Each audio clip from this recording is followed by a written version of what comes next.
Hey folks, Paul Abernathy here. Welcome to another podcast. So in today's episode, we're going to talk a little bit about customer service. We're going to talk about the different greeting styles, what you encounter with customers, and how you're going to have to deal with that scenario. Now, service professionals who perform residential services, whatever they may be, plumbing, electrical, mechanical, must be prepared for every type of customer greeting.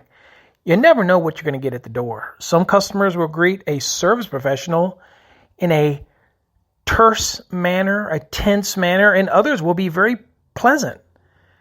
Now, you're going to have to counter this. You're going to have to know how to deal with each one of these greetings, and your employees and your technicians are going to have to know that. Now, what most people know that when it comes to greetings, the customer is always right, even when the customer misbehaves. Now, I know we've all heard the cliche, the customer is always right, but then you know they're not always right. However, you must give the impression, you must give the appearance that that customer is always right. Now, over the span of 30 years, I have learned to convey this behavior even when customers do not. Pointing out why a customer's behavior is wrong can exasperate a situation and result in lost business. And you don't want your technicians to lose business for you. They're an extension of your business. Now, in a residential service transaction, both the customer and the service company agree to specific terms and conditions. The service company, contractor, electrical, plumbing, mechanical, whatever it may be, may agree to be on time, agree to be courteous, to be professional, to dress neatly, and to resolve the customer's problems, and so forth. The customer's only obligation is to pay their bill. That's it. The customer's behavior is not, and it should not be, a factor listed among the business terms and conditions. Therefore, service professionals who seek payment will overlook customer misbehavior and treat the customers as though they are always right.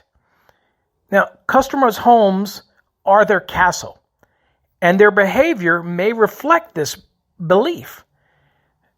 Overly protective customers may ask to see the service professional's identification before even allowing them to enter into their castle. Now, on contrary, other customers, like, say, Mrs. Smith, might care very little about who arrives to repair their kitchen appliance. Why? Because Miss Smith, in her mind, a technician is nothing more than an interruption to her busy day that she must endure in order to get what she wants.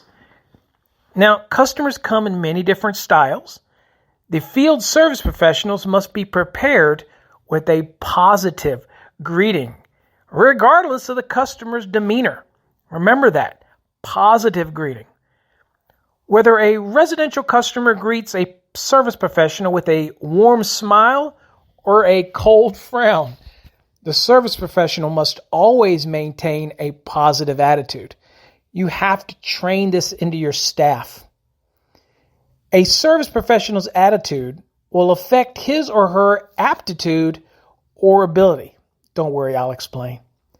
Body language, such as facial expressions, posture, play a significant role in exhibiting attitude. The demands of service residential customers require a strong balance between attitude and aptitude, especially during busy times of the year like holiday seasons or winter or summer, depending on what service profession you're in. Now, service professionals who maintain a positive attitude enable themselves to perform at peak aptitude.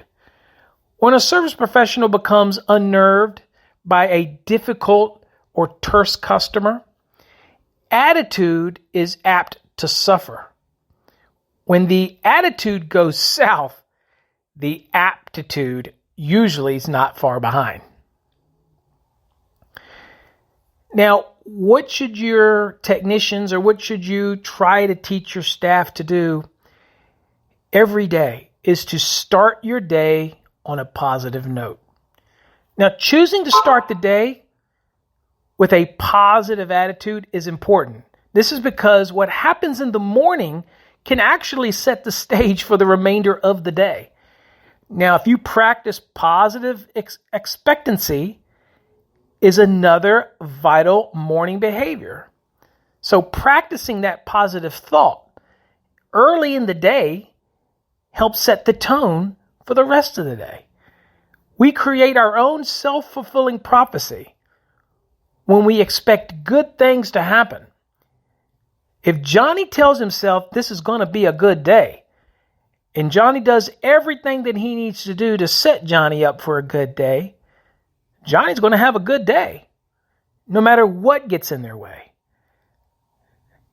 Future success depends on daily, consistent, and positive action. In time, optimistic feelings and positive expectancy will produce outstanding results. Attitude is a choice, remember. You have a choice to start your day out badly or to start your day out with a very positive attitude. Service professionals who begin their day in an organized and orderly manner are more apt to remain positive throughout the day. It's important to meet with a dispatcher early to clarify the daily schedule if that's what your company is involved in, and it gives them opportunity to discuss potential travel obstacles. This also ensures that work orders included all necessary information and that tools and required material are loaded onto the truck is all good things to help you start your day on a positive note. Investing a few minutes preparing for a busy day results in greater self-confidence throughout the day. Now, this confidence is manifested in a more positive attitude and in a professional communication style. People speak with greater certainty and authority when they're confident in the details. It's very hard to convey a message to somebody if you're not confident in what you're about to carry out. On the contrary, people who are ill-prepared will reveal their lack of preparation and doubt in their body language and in their eventual tone of voice. If problems arise, it is vital for a service professional to remain calm and not choose anger or frustration. Not only is becoming angry perceived as poor customer service, it is also self-defeating. When a service professional chooses to become angry, this leads to a downward spiral of diminishing returns. In other words, if you start going down that rabbit hole, it's not something you're going to be easily able to turn around. Another downside of choosing anger involves punishment. Now, we're not talking about the punishment that you might expect from your boss or supervisor, but rather the self-inflicted kind. People are not punished for their anger, they're punished by their anger. Okay? The downside of anger is a lack of mental clarity, decreased problem-solving skills, and a propensity to become self-absorbed rather than focusing on the customer. Remember, the customer contacted you. They need your services. Other people cannot frustrate or annoy us if we choose otherwise. Therefore, the best way to avert anger is to avoid getting there in the first place. Just say no to anger, because anger hinders a service professional's ability to discern and diagnose complex problems. Now, something has to be said about starting out our day with a smile and understanding the importance of good eye contact. A consistent and positive greeting should be a standard operational procedure for all residential service visits. When a customer sees a smiling face right off the bat, The service professional is off to a good start regardless of the customer's actual frame of mind. Some customers may appear tense, terse, or seem disinterested only because they are preoccupied with something else at this moment. Now, here's an interesting thought. A psychology experiment involved facial expression produced a significant result. Adult subjects repeated vowel sounds that forced their face into various expressions. Now, to mimic some of these characteristics of a smile, they could say a long E sound like E, which stretches the corners of the mouth upward. Other vowel sounds were also tested, including long U, which forces the mouth down like a frown. Now, the subject in this study reported feeling good after making the long E sounds and feeling bad after the long U sounds. Is this a coincidence? This simple yet profound experiment reinforced a strong relationship between facial expression and emotions. A smile makes a person feel happy. A customer's behavior is outside a service professional's sphere of control. We simply can't control how that customer feels. Therefore, it is best to not get upset with what is uncontrollable. Instead, service professionals should focus on what is within their sphere of control, their own attitude and choices that they make throughout the day. An apathetic or disinterested customer should not diminish a service professional's positive attitude and warm greeting, because these culminate in the first impression by which the entire service company is going to be judged, especially if you expect to get return business from this customer. A service professional may not get a second chance to make a positive first impression, so it is best to prepare in advance and always begin with the smile. Let me give you a little example. Have you ever gone to a restaurant to have dinner and you've been met with a really poor waiter or waitress who were not interested in you, were not interested in taking your order? You just did not feel like you were the center of attention? Now, if the food came out and it was mediocre, the fact that you feel like you got bad service exasperates the problem. And chances are you will not go to that restaurant again.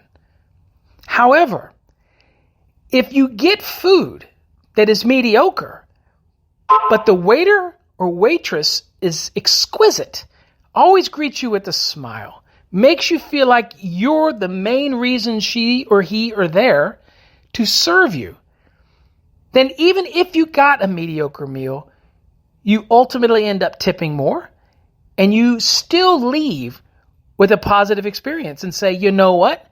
The service was so good, I'm going to give them another chance. Now, if the food was amazing, that smile from the waiter or waitress, that connection that they made, then you know you'll be back and the business wins in the end. Everybody comes out a winner. Now, a smile is much more than a reflection of our feelings, because a smile is also changes the way we feel. Go ahead. While you're listening, just smile. How do you feel when you smile? You feel good.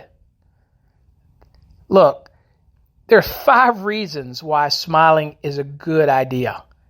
1, smiling is contagious. You can't go in a room and smile and smile at somebody that they don't smile back at you.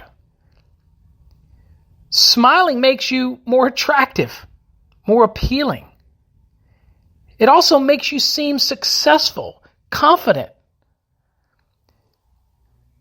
Smiling helps you stay positive.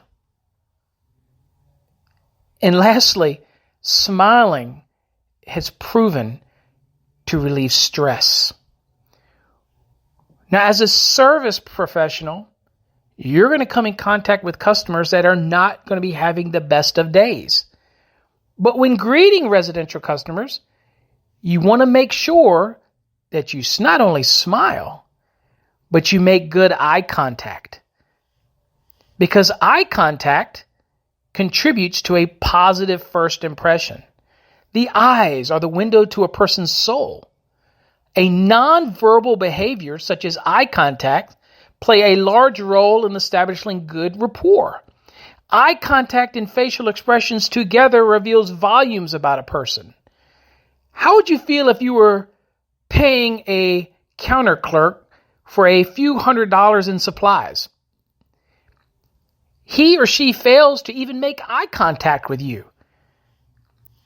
You would most likely feel slighted or poorly served. The indifference and apathy that we sense from an impersonal encounter from the counter clerk does little to enhance the value of their employer's business. And the employer wants you to convey the best positive attitude you can because it's their business that's on the line. Now, the lack of eye contact is a subtle way of a clerk saying, quote, "We don't care whether you shop here at all. We don't care whether you shop at us. This is just a job to me." This is why it's so important for management to force a positive impression or replace somebody who's not going to carry forth a positive influence on their company. Now, eyes reveal a person's feelings, and customers feel uneasy if they cannot see your eyes. You've often heard that saying, somebody looked a bit shady. They couldn't look me in the eye. They couldn't make eye contact with me. Those are never associated with good things. A service professional who avoids eye contact when serving a customer will be viewed negatively. Avoiding eye contact can be considered a sign of dishonesty, clearly lack of self-confidence, and apathy. A person who maintains proper eye contact is considered warm and friendly, while the person who stares is considered as cold and intruding. Now, maintaining eye contact does not mean staring at a customer. Staring makes customers feel uncomfortable. So, what's the difference between a meaningful eye contact and the staring that we're worried about? Well, socially accepted eye contact lasts about 3 seconds or so. Staring is continued beyond that. So, effective nonverbal behaviors convey a willingness to cooperate before any words are spoken. The smile, the eye contact, all those things are critical. A service professional shares a plethora of information with customers based on its nonverbal demeanor. Remember, this customer's never met you before, so they're already heightened and aware of your demeanor. So, for service professionals, eye contact, in addition to a smile, ought to be standard operating procedure for any company. I learned an important lesson about eye contact when I was young. I was working in the electrical industry, and I was traveling around the country early as an educator, and it was probably in the mid-90s. And, I would meet certain people and travel around the country, and I was invited to be a part of many different things. And by meeting people and doing a lot of speaking and engaging, I learned a lot about people. I learned how to interact with people, the importance of the eye contact, the importance of verbal cues, nonverbal cues, facial expression, things like that. And it is so important that I noticed that when I would smile, the other person would smile. If I had a very positive attitude in the initial engagement, they would have a very positive engagement. In fact, I experienced times when somebody might not have been in the best mood, but a smile, a welcome greeting would lift them out of whatever the doldrums they were in and ended up turning a potential lost customer into a very, very profitable customer. Now, the effective combination of a positive attitude, great aptitude, preparation, and a nonverbal expression culminates in a powerful customer service behavior. The oldest and most profound customer service idea is the golden rule. Treat others the way you wish to be treated. Now look, the golden rule has its origins in a philosophical writings dating from antiquity. I have taken the liberty of paraphrasing the golden rule. Here it is. We invite this type of behavior that we convey towards others. This interpretation of the golden rule emphasizes the cause and effect consequences of communication. Now we're going to talk a little bit about constructive diversion. Now, some customers have unreasonable expectations, and their motive is usually not malice or even disdain. Instead, unreasonable expectation results from being uninformed. They're not the expert. You are. Therefore, the service professional must remain calm, resourceful, and most importantly, constructive. Remember, they're going to have seen DIY shows. They're going to be on the internet. They're going to make comments. They're going to say things. You cannot let this deviate you from your mission to stay positive, smile, and provide constructive information. Now, the following illustrated story depicts how a constructive diversion can change a customer's attitude with a calm and resourceful reply. All right. In this story, John used a containment problem-solving method during his phone call with Miss Edwards. Realizing things were not under control, John knew the situation would need to be contained before he could qualify the real issue and then correct the problem. Holding his tongue, he remained calm while Miss Edwards vented her frustration, enabling John to conceive a constructive diversion that shifted control back into John's hands. Now, Miss Edwards was wrong to behave the way she did. We all get that. And yet John maintained his belief that the customer is always right. See, that's an important concept. You have to think about it mentally. If the customer tries to tear you down, maybe they don't like your fees, maybe they don't like your logos, whatever it could be, you have to stay positive and you have to say the customer's right, because that keeps you in that frame of mind. However, look, how can this contradiction even make sense? Well, the answer lies in John's attitude. Now, John, he's learned that staying focused on the customer's wrong behavior leads to a downward spiral of mutual distrust, emotional outburst, and an outcome to which no one wins. John doesn't win, the company doesn't win, and the customer gets frustrated, and they don't win. And again, you've heard the old saying, you do something great for somebody, they might tell one or two people. But you create a bad situation with somebody, they'll go out of their way to tell many people in spite of you.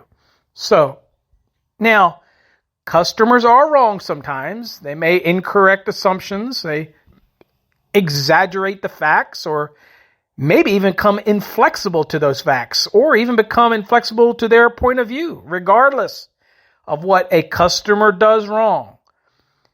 A true service professional must maintain a positive attitude.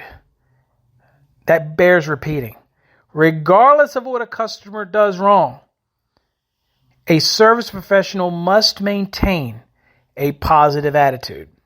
Now, A moment of truth occurs when preparation and training are put into the test. In other words, is your company has a program that helps train and be able to divert these types of things. It is a situation where rational thinking, calm demeanor, and a deliberate response must prevail. Most important, you have only one chance to get it right. If John had given even a hint of snippy retaliation or apathy, well, then his confrontation with Miss Edwards could have escalated. His ability to remain calm, all are important things because remaining calm is not easy. But it is achievable with practice and application, even in the midst of a personal attack. There are training programs that can help do this, and we offer those. Now, what causes some customers to behave so badly? Why do they act like they act sometimes? It may be they have been rewarded in the past for their bad behavior with special treatment or immediate service or bending the rules for the loudest tree in the forest. Now, these customers have learned the cause and effect relationship between their exaggerated behavior and exclusive accommodation. Now, some believe that being a customer entitles them to be demanding and even condescending. And still, others either don't think before they act or they just are plain ignorant. Okay, that's always the case. Now, the challenge for service professionals is to remain calm, think rational, and not take things personally when customers imply, blame, or make their criticism personal. The ability to detach oneself from a situation while preserving the customer's self-esteem is a key part of rational thinking.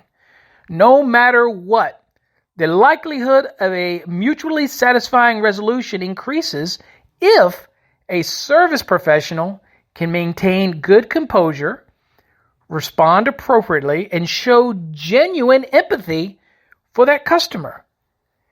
However, once the customer's self-esteem is damaged by an inappropriate response by the service professional, the offended party might become defensive or, worse yet, play the victim with even more reason to carry on. Emotions also affect service excellence. An emotional interaction will impact customer retention. But such interactions can be avoided if the service person uses tact, empathy, and understands the important tools of professionalism. One of the easiest customer satisfaction studies revealed interesting metrics about emotions and customer retention. The study was conducted by the Technical Assistance Research Program Institute in the early 1980s among customers with a problem involving a product or service worth more than $100. So people had a vested interest. Now, customers who had the chance to complain about the problem were twice as likely to become repeat customers as were those that didn't complain. Interesting. The emotional act of venting is actually therapeutic, and it enhances rapport. Look, when customers sense that their complaints is understood by the service professional who conveys a little empathy for their issue, then mutually trust ensues. People need to be understood to feel valued and even appreciated. Therefore, allowing customers to vent their frustrations can be a constructive interaction. One thing you've got to remember is you have to keep that door open when the customer is wrong. Now, customers have a license to misbehave. A service professional who understands that the customer is always right knows that the behavior is not the real problem here. A customer's bad behavior and subsequent bad behavior shouts the assertion, quote, "It's all about me, me.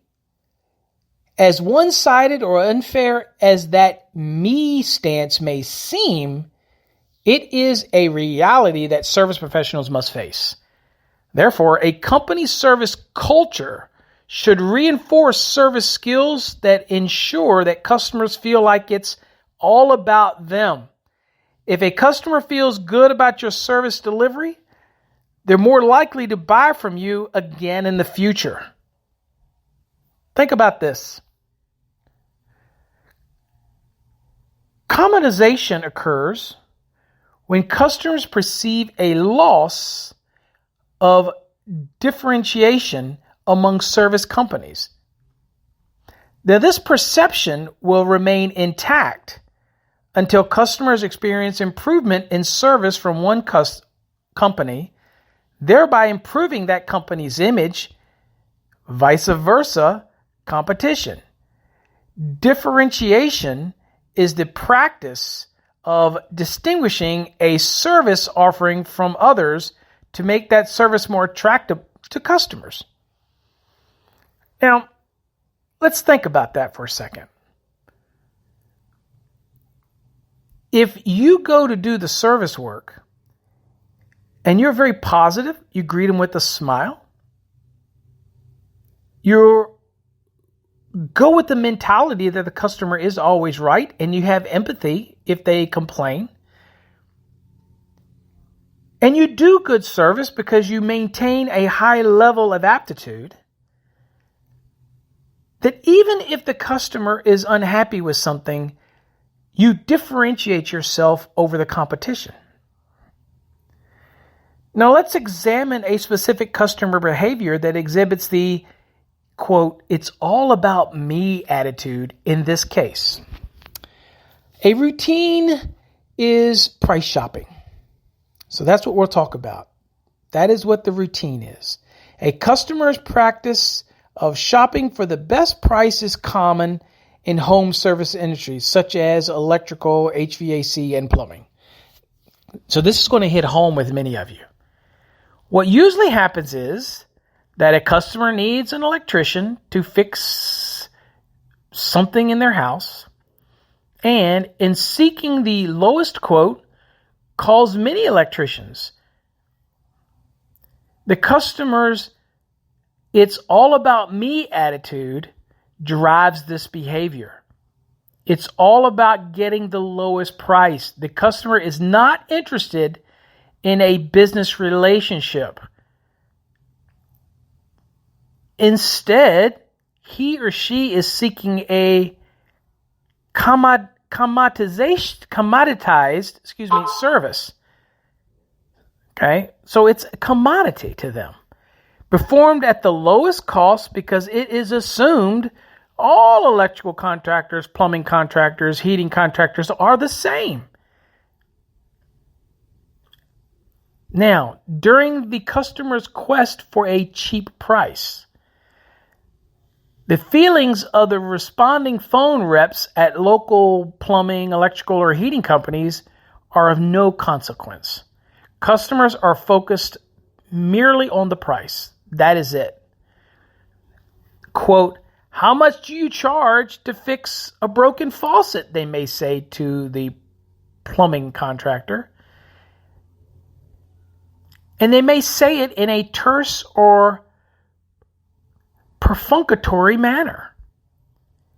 If the phone rep begins to check for symptomatic details or asks when the faucet started leaking, or trying to get more detail about the situation, the customer may curtly interrupt the phone rep by saying, quote, "just tell me how much you charge." They're not interested in the details. It's all about them. Them. Have y'all all experienced that before? Now, anyone in the plumbing or heating business or electrical business understands that quoting prices over the phone is a precarious practice. Without vital details and visual confirmation, there's a good chance a price quote will be incorrect. Okay, we've all been there. In fact, many times they never share all the details. Now, but customers still demand a price as a result of their, quote, "it's all about me" attitude. So if the customer doesn't receive a quote, he feels justified in calling another plumber, another electrician, another HVAC contractor until he gets what he's looking for. The customer ends any hope of a business relationship and slams the proverbial door shut. Any hope of reopening the door is remote due to the customer's focus on price alone. Now, the icing on the cake occurs when a skilled service professional invites a customer to call back after searching for the cheapest guy in town. This invitation is known as keeping the door open, and it is very effective. Success with this strategy keeps the door open lies in the reality that a customer's search for the cheapest guy in town often fails. This predicates and puts the customer in a difficult and sometimes embarrassing situation because the leaky faucet, the broken breaker, the bad receptacle, ultimately at the end of their journey still needs to be fixed. So, who does the customer call now? The customer calls the home service company that extended the nicest invitation along with a persuasive value-based explanation. Always leave the door open. Hold your calmness. Somebody is all about me. Give them that. But always leave the door open. Furthermore, if they hire the cheapest guy in town, then the customer gets what he paid for. Often, the cheapest guy in town may not be as well trained, experienced, or certified. And this can result in a botched job. Again, the customer still needs help. And who will they call? Most likely, he will contact the service company that conveyed the most professional demeanor in spite of their persistence that it's all about them. So when a customer asks, "How much do you charge to fix a broken faucet?" the service professional's response should be, "That's a great question. And we can give you a quote after we get a visual confirmation about what is wrong. Shall I schedule you an appointment for today? Our trucks are fully stocked, our technicians are all certified, and our work is guaranteed. May I please have your name and street address?" Now, when a service professional focuses on value rather than price in a well-paced, articulate, and friendly manner, you'd be amazed that a new dialogue actually begins.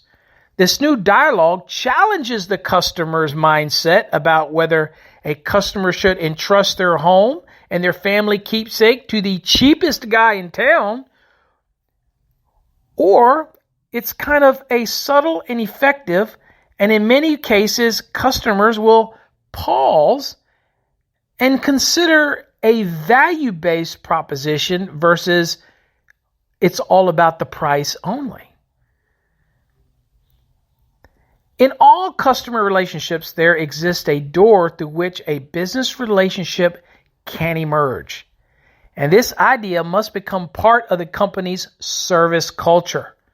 Always maintain an open door in your conversations. Upbeat and offer solutions. World-class service companies view all customer inquiries as opportunities that require a courteous and constructive response. It is the role of managers and company owners to ensure that their staff is well trained to deliver a value-based service message that invites customers to always want to call back. So what did we kind of learn in today's little lesson? Well, we understand that the customer is always right.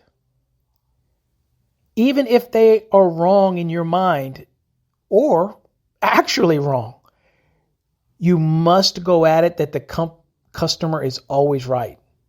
It helps set the tone. Remember, the first impression begins with a professional greeting, regardless of that customer's behavior. A smile, eye contact. Another thing to remember, disagreeing with a customer about why their behavior is wrong is always a losing game. Your technicians, your service people should never get into a diagnosis of why a customer may have bad behavior. Remember, the smile and good eye contact communicates a positive message. Start your day with a disciplined routine and a diligent preparation. The old saying, cross your T's and dot your I's before you leave the shop. Even when a customer is wrong, maintain a positive attitude.